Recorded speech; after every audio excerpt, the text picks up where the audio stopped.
Hello guys, so in this video we're going to go over the concept of L'Hopital's rule, and basically this function is very simple.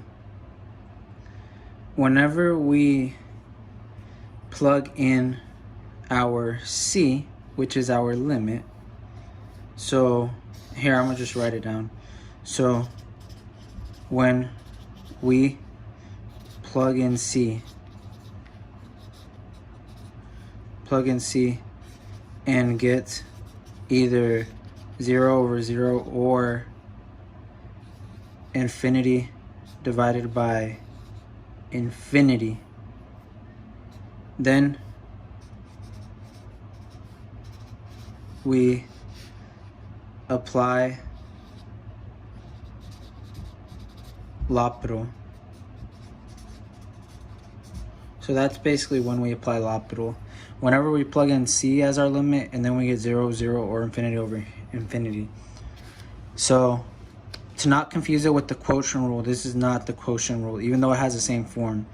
So what we do is we're going to go ahead and plug in our limit. So the limit as x approaches 0 of this function e raised to the 0 minus 1 divided by 0 squared plus 0 is equal to e raised to the 0 is 1, 1 minus 1 is 0, 0 squared plus 0 is equal to 0. So we have an indeterminate form.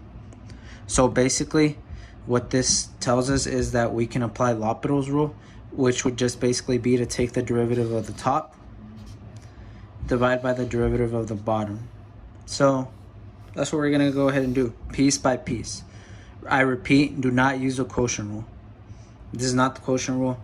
This is L'Hopital's rule. So when you get this form, or infinity over infinity, you have an indeterminate form where you have to apply L'Hopital's rule. So in this case, we're going to go ahead and differentiate. So the limit as x approaches 0 of e to the x, the derivative of e to the x is just e to the x. The derivative of 1 is 0. The derivative of x squared is 2x. The derivative of x is 1. So we basically apply the exact same thing. So now we're going to plug in our x again. So e raised to the 0 divided by 2, 0 plus 1. So this is equal to 1. 1 over, that zeroes out, 1 is equal to 1. And that's how we take our limit. So our limit for this case is 1. But the key step is just knowing when to apply L'Hopital's rule. So the first thing we did was we plug in c. And if we get either one of these two indeterminate forms, 0 over 0 or infinity over infinity, then we apply L'Hopital. And the idea is we take the derivative of the top divided by the derivative of the bottom. And then after that, we plug in our c, our limit again. And if we do get a finite value, if we don't get a form that's indeterminate, then that's our limit. If we do get a form that's indeterminate, we simply just keep applying L'Hopital's rule until we don't. Alright, that's all. Thank you for watching. Hope this example was helpful. So in this example, we're going to apply the usage of L'Hopital's rule. So notice we have a function y of x cubed divided by e raised to the x. So we're going to take the limit as our c. Our c is equal to infinity, our limit of this y. So the first thing we're going to do is we're going to plug in c into our regular function. So we're going to go ahead and do that. So the limit as x approaches infinity of, where we see x, we plug in infinity. So infinity cubed divided by e raised to the infinity equals infinity over infinity. So whenever we see this, or we see 0 over 0, they're called indeterminate forms. And basically, whenever we do that, we take the derivative of the top and divide by the derivative of the bottom. So the derivative of the top divided by the derivative of the bottom. So we're going to go ahead and find f prime of x and g prime of x. So what's our f of x? Our f of x is just the numerator, so that would be x cubed. Our g of x is the denominator, so this would be e raised to the x. So we identify f prime of x and g prime of x. So our f prime of x is equal to 3x squared.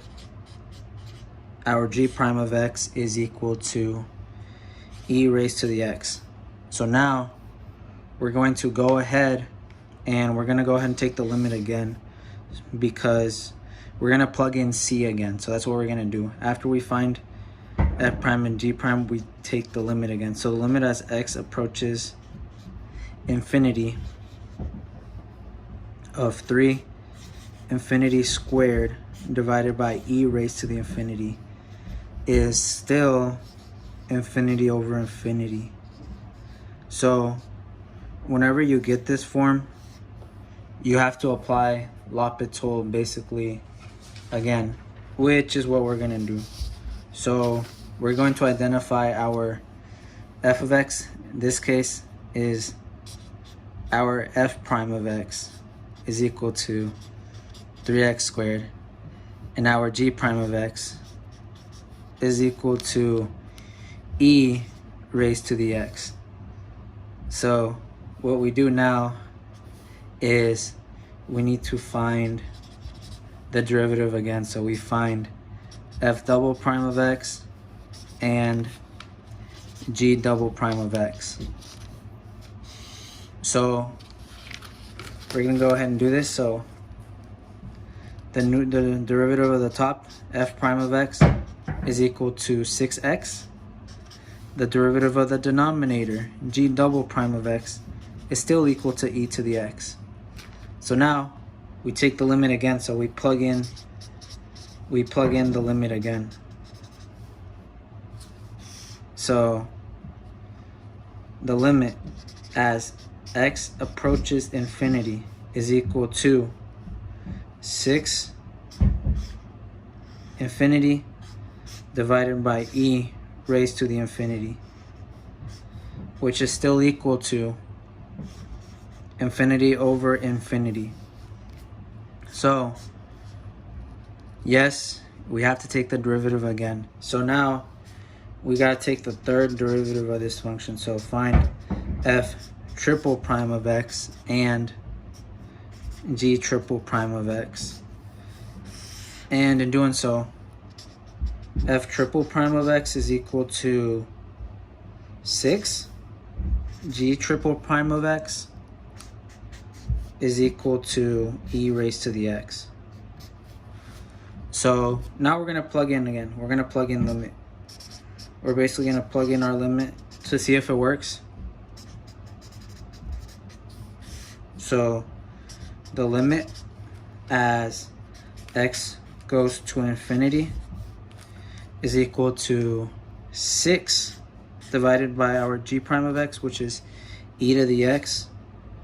E raised to the infinity is equal to 6 over infinity. And whenever you have a constant over infinity, it's a number that's super close to 0. So we basically just say it's equal to 0. And that's our limit. So the idea is, looking back in retrospect, the idea is to apply L'Hopital's rule. Basically, the first thing you want to do is you plug in c. You plug in your limit. Your limit is whatever this number is.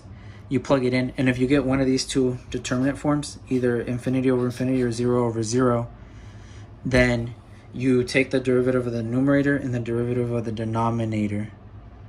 And in doing so, you go ahead and just plug in the limit again, which is what we did right here. We plugged in the limit, and we got the indeterminate form a couple times. And basically what you just keep doing is you plug in, and if it works, then that's your answer. If it doesn't work, if you get indeterminate form, 0 over 0 or infinity over infinity, you keep deriving it until you get a finite answer. So in this case, we got 0 for all that work we did, right? We got 0 as our final answer. But that's how you apply L'Hopital's rule. Thank you guys. I hope this video was helpful.